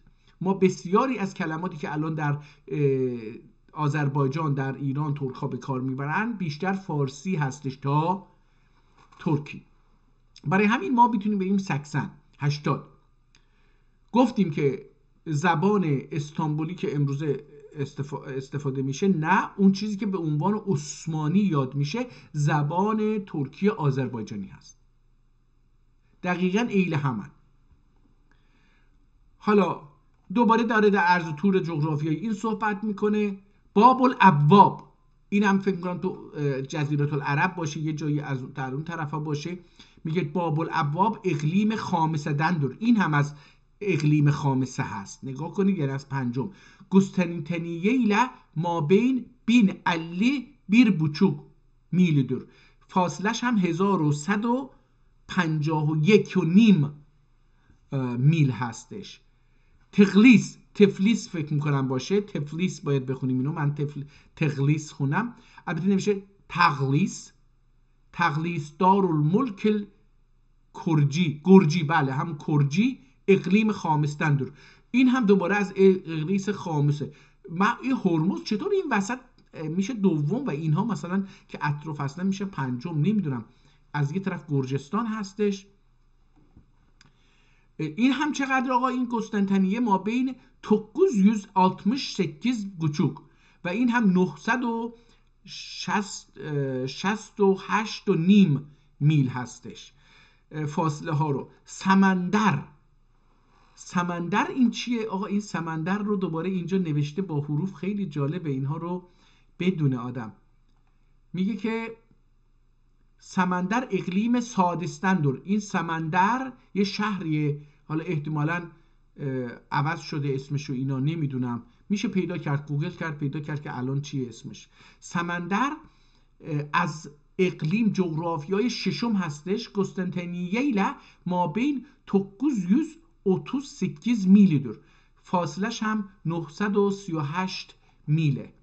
حالا دیگه ساعت و درجه جغرافیایش اینا رو میگه که دیگه من اینها رو خیلی نمیخوام روش وایستیم. بریم ببینیم که تو صفحه 50 قرار بود بریم که ما تو صفحه اون چیز گیر کردیم. اینجا کلبولی فکر میکنم تو همین گالبولی باید باشه که یه جنگ بسیار مشهوری اونجا رخ داده بین عثمانی ها و اروپایی ها، یا نمیدونم گالبولی بین نمیدونم، یادم نیست. یه سریالی در این باره ساخته شده بود اگر اشتباه نکنم، اونجا هم اینو میگفت. ببین این گالبولی چیه؟ میگه خامسه دندر، اینم از جغرافی پنجم هستش. قسطنطنیه ما بین 86.5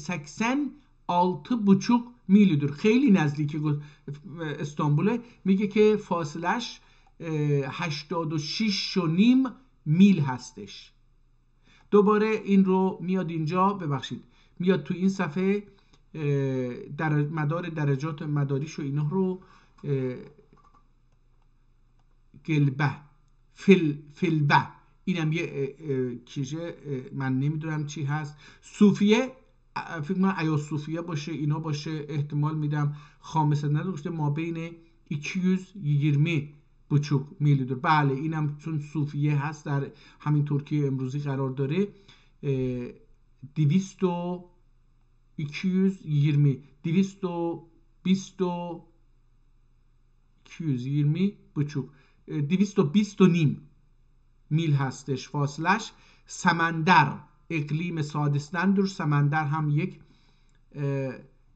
اینجا چی بود؟ بعد از گلوبالی چی بود؟ حالا اونجا موند اون دیگه. بریم صفحه آخر. فاصله 100 فاصله 100 شهر رو کاملا داره چیز میده. رسیدیم صفحه 56. اینجا میدونید که 56 55 56 این دو صفحه رو میگه، یعنی الان 112 هستیم در اصل. اینجا یه آیه هست، یه چیز هست نوشته، بذارید ببینیم چی میگه. طلوعی bir saat ve غروبی 14 derece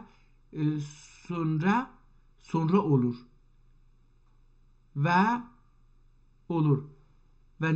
Vendik Melekehullah Hazreti Sultan Süleyman Khan. وندیک یک شهریه که همسر ملکه الله الرحمن، او نه ببخشید، یه شهریه که سلطان سلیمان اون رو به ملک خودش تبدیل کرده. وندیک الان میگن، من فکر کنم وندیک اینجا نوشته. وندیک ملکه الله الرحمن، خدای رحمان اون رو ملک کرده برای حضرت سلطان سلیمان خان. اقلیم سادستندر، این از چیز هستش و ما بین 713,5 میلdir و فاصله هم 713 میل از چیز هستش. میبینی که داره جنویز، فکر کنم تو ایتالیا هستش این شهر. 885,5 میلdir. این هم فاصلش 885.5 مایل. ترابلوس که در خدا رحمت کنه این آخرین رئیس جمهور و چیز لیبی رو، سرهنگ قذافی رو خدا رحمتش بکنه. این فرانسوی ها، این غربی ها با چه دسیسه جهان اسلام رو از بین بردن، رفاه مسلمان ها رو از بین بردن.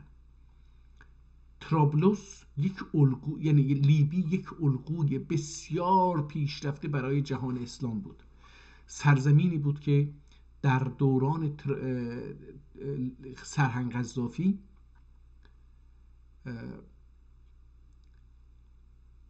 همه چیز مفت بود در اصل. همه کار داشتن، همه خونه داشت، هیچ کس بدون خونه نبود، مستاجر نبود، هیچ کس بیکار نبود، هیچ کس بدون درآمد نبود. هر کسی درس میخوند مفت بود، دارو درمان مفت بود. هر کس میخواست بره یک کشور اروپایی آمریکایی درس بخونه، هر جای دنیا دولت پولشو میداد، حقوقشو میداد، برو درس بخون. ولی این رو از دهان استعمار فرانسه در آورده بود. رفتن زدن و کشتنش به خاطر این سلاحایی که داشتن. فاصله ترابلوس با ترابلوس چی میگه؟ حالا این خیلی ناراحت شدم اینو دیدم، برای اینکه ما مسلمون ها عقلمون پاره سنگ برمیداره. باید رهبران، البته همه جای دنیا اینجوری، رهبران عاقل میتونن یک ملت رو از ذلت رهایی بدن و رهبران احمق، جاهل، خودبین، متکبر، دنیا نشناسه بدون فکر و اندیشه، بدون آینده نگری میتونن یک ملتی مثل لیبی رو، ملت لیبی رو به خاک بنشونن، یا مثل سوریه بکنن، مثل عراق بکنن، مثل ایران بکنن. ایران بدتر خواهد شد. ما یه روزی، من فکر میکنم این شادی هایی که بعضی ها میکنن به خاطر افغانستان شادن که افغانستان اینجوریه، عراق، سوریه، لیبی، نمیدونم جاهای دیگه اینجوری، فلسطین و اسرائیل شادی میکنن که اینو کشته میشن. من میبینم یک روزی که در این مملکت ملت ها و انسان ها به جان هم میفتند و این دشمنی 100 ساله‌ای که فارس ها کاشتن در این سرزمین ها و ملت ها بار خواهد داد و بارش خون و مرگ خواهد بود و ویرانی. متاسفانه. حالا این رو هم بخونیم دیگه، بریم آخر کتاب رو تموم بکنیم. طرابلس مغرب اقلیم، از اقلیمین ان مغربشه، ان میگم حالا ان ترکی دیگه، حالا به فارسی چی بگم اینو، سالستندر از این مغرب اقلیم سوم هست. بگیم که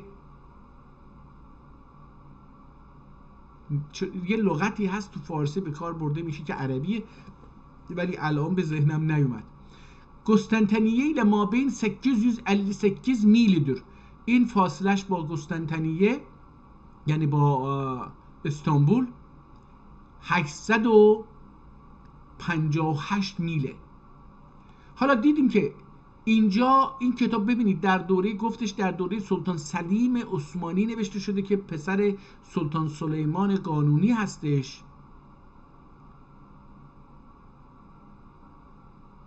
و دیدیم که در اونجا در اول کتاب اسم شهر رو استانبول نوشت، ولی بعد دیدیم که از اسم تاریخیش هم آورد. در شاه ناراحت نیستش که آقا چرا اینجا اسم قسطنطنیه رو میاری که اسم تاریخی اینجاست، نه اسمی که بعد از چیز شد. تونس رو آورده، مهدیه رو آورده، قرطبه رو آورده که فکر کنم در مغرب باشه، دارالملک الاندلس، نه اندلسه، تو اندلس بوده قرطبه، یعنی تو اسپانیا هستش الان. حالا چقدر فاصله داشته ببینیم. اقلیم رابعدندر قرطبه که در اندلس هستش، دارالملک ملک اندلس اقلیم چهارم هستش. قسطنطنیه ile مابین 1155 buçuk میلیدر، 1155.5 مایل فاصله داره. مراکش هم که الان دیگه میدونیم دیگه. بریم از اینجا و کتاب تمام. بذارید ببینیم اینجا خودش یه تاریخی گذاشته. آخرین شهری که گفته سوئس احتمالاً سوئیس باشه یا سوئز باشه. ببینیم چی میگه. این سوئز کانال جدیدی فکر نمی کنم اون باشه. این سوئس تو مصر هم میتونه باشه، یه شهری از سوئس اقصا اقلیم سانیدندر، این از دورترین نقاط اقلیم دوم هستش. قسطنطنیه ile مابین 2375 میلیدر. این فاصلش احتمالا همون سوئیس باشه. این سوئیس فاصلش 2375 مایله. 2375 مایل با استانبول فاصله داره. این همون چیز میتونه باشه. حالا در مورد طول عرض جغرافیاییش هم خیلی با جزئیات بسیار زیادی داره توضیح میده. حتی احتمالاً به شب روز اون که بعضی وقتا خیلی طولانی تره هم اشاره بکنه. به طولی و غروبی 2 saat و 14,5 derece sonra olur ve aksar naharide tulu'i 2 saat ve 2 derece ve غروبی 3 saat و 12 derece sonra olur. تمت، کتاب تموم شد. به اون الله الملک الوهاب کتب الفقیر، اسم خودش میگه، کتب الفقیر مجتبی عبدی تحریر فی اوایل شهر. در چه تاریخی نوشته؟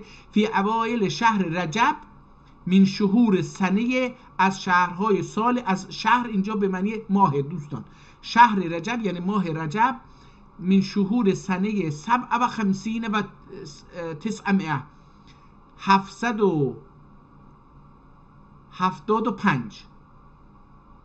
775 یعنی آقا این خیلی فرق کرد. در من شهور سنه 57 و 900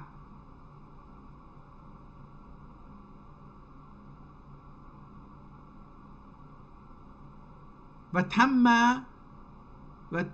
تمام فی هجرت نبویه یا تمام فی هجرت نبویه تمت به اون الله الملک الوهاب. دوباره اینجا یه کسی با یه قلم دیگه نوشته، اون بالا دیگه تموم شد. صاحبهی حافظ الحسن چی. حالا این در پس آقا اینو نویسنده مجتبی ببخشید مجتبی نیست، من اشتباه خوندم. کتاب الفقیر محمد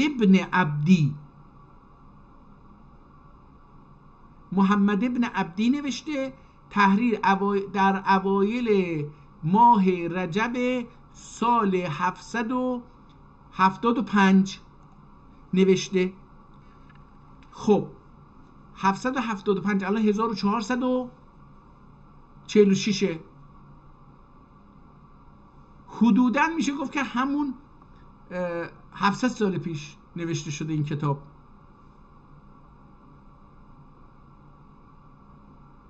البته میشه در آورد دیگه، میتونیم اینجا ماشین حساب رو باز بکنیم دقیقاً سالش رو در بیاریم چه سالی. به هر حال دوستان امروز دو کتاب رو معرفی کردم، خلاصه‌شو میگم. امروز دو کتاب رو معرفی کردم. کتاب اول عبارت بود از روزنامه جدیده مرغوبه. این یک کتابی است که در رابطه با تقویم سالها و روزها صحبت میکنه بر اساس یک استانداردی که حالا از اسامی خلفا استفاده میکنه و از بعضی چیزا استفاده میکنه، یه استاندارد درست کرده. ببینید بر اساس اسم افراد، در غرب هم همینطوره، بر اساس اسم افراد، بر اساس یه چیزایی رو درست میکنن. اغلب چیزها هم همینه، یعنی بر اساس اسم افراد هست، اختراعات، اکتشافات و اینا. اولی در اون بود که اول کتاب با ترکی شروع میشد، خیلی کتاب بعد از 3-4 صفحه میرفت به جداول که همش عربی بود و من هیچ سر در نیاوردم، اونقدر تخصصی بود. مربوط به محاسبه بود، محاسبه سال و روز و اینجور چیزا بود که من سر در نیاوردم، خیلی تخصصی بود. احتمالاً ازش استفاده میشه برای پیدا کردن مثلا اعیاد، رمضان و ماه‌ها و اینها کی وارد میشه کی میره، چون که دقیقاً روزهاش مشخصه، روزها رو دقیقاً در طول سال مشخص کرده، ماه‌ها رو مشخص کرده. خیلی جداول بسیار پیچیده‌ایه، خیلی پیچیده. و اون اولین کتاب بود. اون مقدمه کتاب، یعنی اون قسمتی که توضیح میده کتاب رو، به زبان ترکی با حروف الفبای ترکی عربی هستش. اون کتاب چون خیلی تخصصیه، فکر کنید که مثلا کتابی مثلا میگم دکترا، در سطح دکترا. خب این نویسنده فرض رو بر این گرفته این آدم این مراحل رو طی کرده، الان رسیده اینجا، این دیگه نیاز نداره با زبان استاندارد صحبت بکنه، در نتیجه اومده با زبان علمی صحبت کرده. به نظر من که ترکی رو نمیفهمم، ادبیشو، استانداردشو، علمیشو، تخصصیشو نمیفهمم، نخوندم، بی سواد محضم در این زمینه، به نظر من اومد که کتاب ثقیلیه، ترکیش هم ثقیله، برای اینکه خیلی هم به استاندارد ننوشته. یعنی این آدمی که اینو نوشته خیلی به استاندارد جمله بندی، استاندارد چیز وارد نبوده، لذا از نقطه و اینها هم استفاده نکرده در پایان جمله هاش، برای اینکه اون تخصصش رو میگفته دیگه، اون میگفته حالا هر کسی اینو بخواد میفهمه دیگه، دقت نکرده به نظر من. اما این کتاب دومی که خوندیم، روزنامه جدیده مرغوبه، این مرغوبه هستش. هم در بالا این دوستمون جناب آذرباش نوشته، هم در اینجا هم متوجه شدم که مرغوبه هست، آخرش هم که دیدیم. در اینجا هم اومده در مورد جغرافیا و جغرافیا به مفهوم علمی جغرافیای امروز که صحبت میکنیم، از نصف النهار و نمیدونم اینها صحبت میکنه، از درجه و ساعت و روز و شب و اینها رو بر اساس مدارات 24 گانه و اینها داره صحبت میکنه. اومده همونطور که ما باید تبریز رو به عنوان مرکز فهم دنیا قرار بدیم و همه چیز رو از اینجا اندازه بگیریم و ببینیم و درک بکنیم و موضع گیری بکنیم، این نویسنده ترک هم استانبول رو مرکز قرار داده و 100 شهر دنیا رو، یا حتی من شاید بتونم بگم 100 مملکت دنیا رو. حالا چرا 100 شهر گفته دوستان؟ برای اینکه در زمانی که سلطان سلیمان قانونی میزیسته و این کتاب داشته نوشته میشده که بعداً به پسرش تقدیم شده این کتاب، در اون مقطع کشورها به مفهومی که ما امروز میشناسیم وجود نداشت. اولا بسیاری از این کشورها که الان وجود دارن، حدود 45 کشور، در اون مقطع اصلا وجود نداشتن چون همش جزو عثمانی بودن. از طرف دیگه وقتی که در ممالک قاجار یا عثمانی صحبت میکنیم از مملکت ها، منظور این نیستش که مثل امروز، نه ایران امروزی با این مرز، نه مثل عربستان امروزی با این مرز، یمن، سوریه، لیبی، ازبکستان، ترکمنستان، نه مثل اینها، چین، نه اینها نه، یا مثل فرانسه، آلمان، روس، اینجوری نبوده. برای که در اون مقطع تاریخی یک خانی مثلا فرض بکنید که 50 تا روستا داشته، مرکز اینها یه شهر قلعه‌ای داشته، یا حالا هر کدوم اینها قلعه هایی میتونسته تا هر روستایی هم داشته باشه قاعدتاً، یا هر جایی داشته باشه. این شاه، این خان اینجا زندگی میکرد و خودشو شاه میدونست.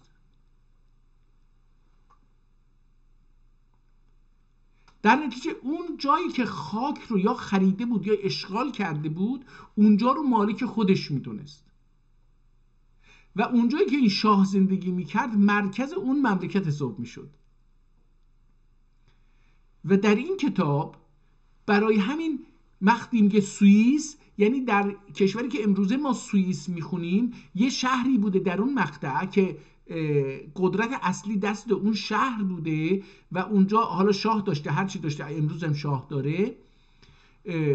این استانبول رو، از استانبول تا اونجا رو اندازه گرفته، چند تا استاندارد درست کرده یا قبلا بوده، استانداردها رو به رسمیت شناخته. یعنی در زمانی که این کتاب نوشته می شده جغرافیا استاندارد شده بود. ببینید من از این چیزی که الان دارم میفهمم، در زمان سلطان سلیمان زمین کروی بودنش مسجل بوده، برای اینکه اومده روی عرض جغرافیایی، طول جغرافیایی رو کره 24 ساعت گذاشته و رو بر اساس اون داره فاصله اینها رو بیان میکنه. یعنی فکر بکنید که ما بعداً به ما گفته باشن که آقا منی که جغرافیا نمیفهمم، نگاه کنید با همین که میگم این طول جغرافیایی، عرض جغرافیایی و این ساعت و اینها رو میگه، خب به راحتی من میتونم بگم که آقا این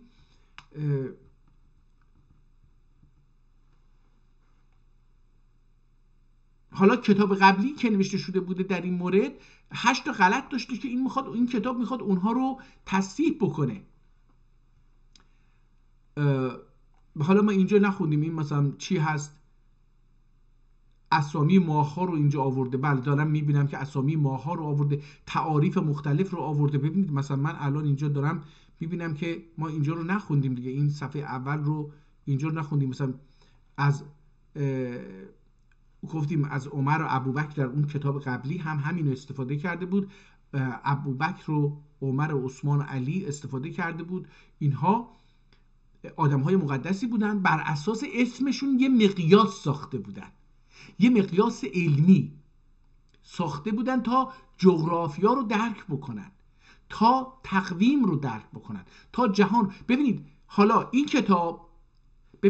کتاب در مورد جغرافیا صحبت میکنه، ولی دوباره از همین ابوبکر و عمر و عثمان و علی به عنوان واحد اندازه‌گیری، از اسمشون نه از خودشون، به عنوان واحد اندازه‌گیری طول استفاده میکنه، طول عرض جغرافیایی،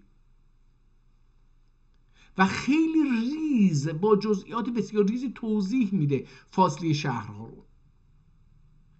در کتاب قبلی که الان قبلی نشون دادم که دوباره بریم اونو نشون بدیم، رساله مسما، ببینید اولش این ترکیه این چند صفحه، نه این مسما رو که نه،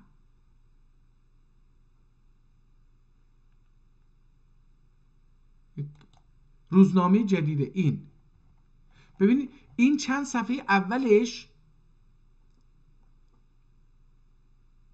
بو فقیرین روزنامه سی مرحوم درویش طالب اوکی. این 1 2 3 صفحه این به زبان ترکی نوشته شده، ترکی علمی تخصصی خیلی بالا، و بعد میاد تو جداول. نگاه کنید این جداول رو، این جداول یه استاندارده. اینجا تاریخ هجری رو نوشته که مثلا نگاه کنید از 1049 اینجا، مثلا از 1231 اینجا میرسه، یعنی هی داره میره بالا. 1041 شروع کرده، یعنی این مبدأ رو از اونجا گذاشته ولی از اینجا به بعد رو نوشته. احتمالا فکر میکنم که این شاید همون سالی باشه که این تقویم رو نوشتن. یعنی بعد این استاندارد بر حساب چند تا چیزه. نگاه کنید، ابوبکر، محبوب، حضرت علی، عثمان، ابوبکر، ولی، محبوب، حضرت، عثمان. یعنی همین جوری هی، یا از بالا شروع بکنیم اگر از اینجا بخونیم، عثمان، حضرت، محبوب، ولی، ابوبکر، عثمان، علی، حضرت، محبوب، همون یه استاندارده. دوباره اینجا دوباره اینا رو توضیح میده که چی به چی هست. این بالا هم دوباره اینجا توضیح میده ماها رو. 1 2 3 4 5 6 7 8 9 10 11 12. اینجا حاکم ما اینجا گفتیم، اینجا 12 اینجا میشه دیگه. حاکم سنه، اینجا حاکم چه سالی چه مفهومی داشته،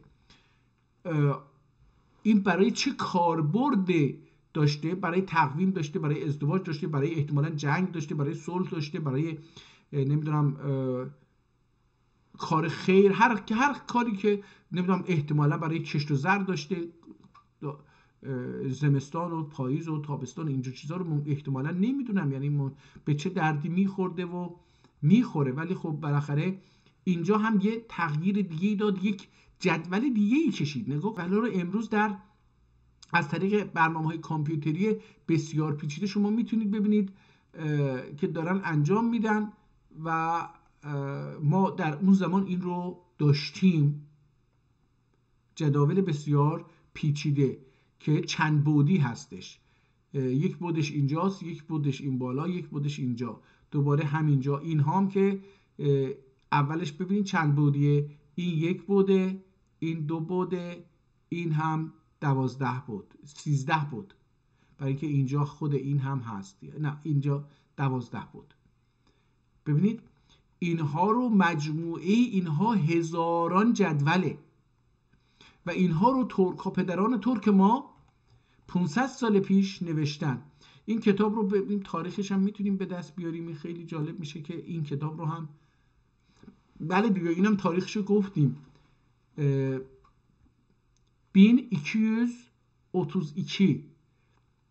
1222 این رو در این تاریخ نوشتن. اون یکی رو در چی بود اون،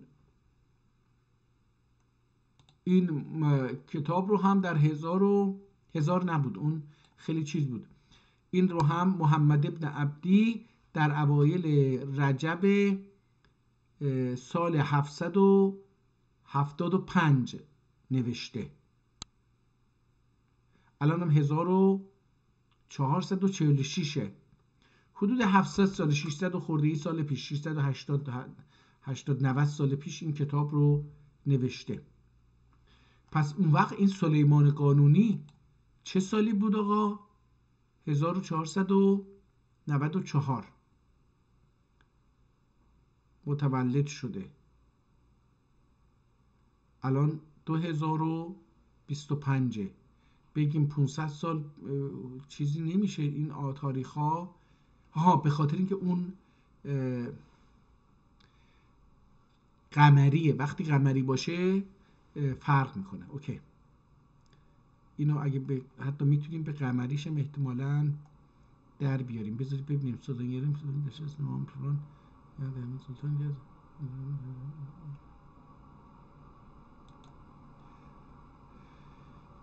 این یعنی نیومده عربیشو. بذارید ببینیم اگه بتونیم عربی این رو در بیاریم.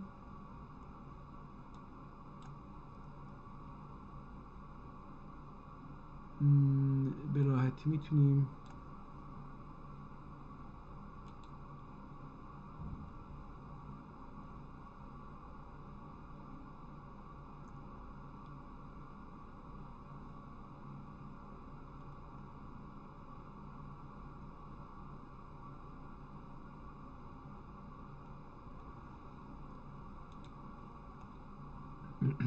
جالبه همه اینا. من قبلا این ویکی‌پدیا یه جوری بود که میتونستم به راحتی این چیزشو در بیارم که زبانهای دیگر رو هم بشه باهاش خوند، ولی الان نمیتونم اون کارو بکنم. نمیدونم چرا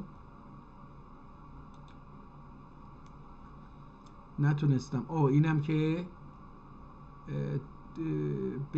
با حروف اردو هستش. این به زبان اردو. سلیمان اول المعروف، سلیمان قانونی، سلیمان اعظم سلیمان علیشان. عثمانی ترکی زبان سلطان سلیمان ترکی زبان سلیمان. سلطنت عثمانیه کی دسون فرمانرواتهی جنهول نی. حالا اینم من مثلا میتونم بخونم اما نمیفهمم. چرا؟ یه زمانی میخواستم اینو یاد بگیرم، متاسفانه نمیدونم چرا. حال احتمالا در اینجا این رو به عربیش هم نوشته باشه، یعنی قمریش رو اینا نوشته باشه که متاسفانه ننوشته. همه اینها شده به. خب دوستان روزتون بخیر.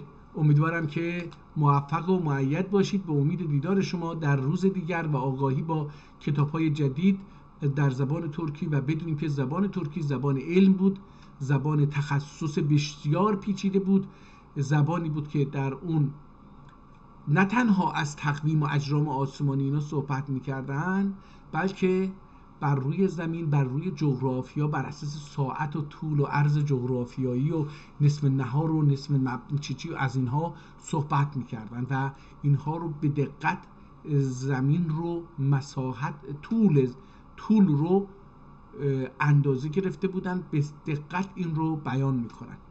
خب خودمون رو و پدرانمون رو کوچک نشماریم و بدونیم که خیلی کار بزرگی کرده بودن، علمی انجام میدادن، ولی متاسفانه در یه جایی ما مقهور و مغلوب شریعت و ملاها شدیم. نماز و این آداب و رسومی که برای نماز قرآن نمیگه اینها ساختن، اینها باعث شد که ما از علم بمونیم. حالا فردا احتمالا در مورد علم که ایمان هست کتابی رو بخونیم، خیلی جالب خواهد بود. روزتون بخیر. امیدوارم که مفید باشه.